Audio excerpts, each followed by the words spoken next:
প্রাক্তন, তুমি আমার ক্ষমার যোগ্য। তুমি প্রতারক হলেও তোমায় আমি মনে রেখেছি। তোমার প্রতারণার বিরুদ্ধে এটাই আমার প্রথম ও শেষ প্রতিবাদ।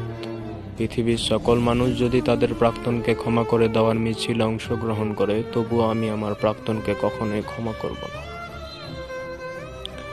যে আমার জীবনকে রক্তপাত ছাড়াই হত্যা করার জন্য সে বেছে নিয়েছিল ঠোঁটের কোণে আগলে রাখা চুল, যোগ্যতার পাল্লা দিয়ে যে আমার ভালোবাসা ওজন দিয়ে মেপেছিল, জামা কাপড় বদলানোর মতো যে আমাকে বদলেছিল, আবেগ না বুঝে কেরিয়ার বুঝেছিল, সেই তুমি নামক প্রাক্তনের নামে আমার বুকের 3 ইঞ্চি গভীরে আমি আজ অন্য কারো ঘৃণা লিখি না। কারণ তোমাকে ক্ষমা করা পাপ।